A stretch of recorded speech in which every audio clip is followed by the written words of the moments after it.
যদি আল্লাহ কখনো করে আমার যখন অনেক টাকা হইব না, মানে আমি নিজের জন্য আমি সর্বপ্রথম একটা বাড়ি বানাবো।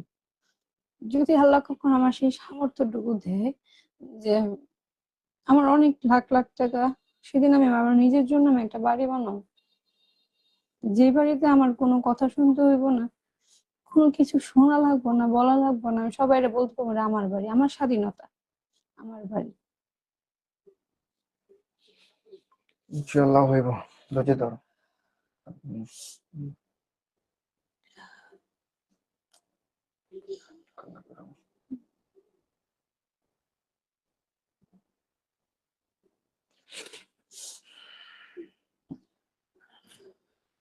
কিছু কিছু মানুষ ভাববো কি যে আমি কান্না করে সিম্পেথি নিতেছি। না ভাই, কান্না করে সিম্পেথি নেওয়ার কোনো কিচ্ছু নাই।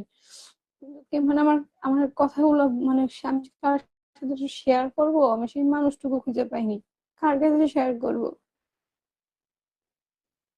আজকে হাজবেন্ডের সাথে শেয়ার করবো, হাজবেন্ড দ্বিতীয় দিন বলবো কি তুমি তো করছো, তোমারই তো ফ্যামিলি, তুমি তো নিজের ইচ্ছে এমন করে আনছো।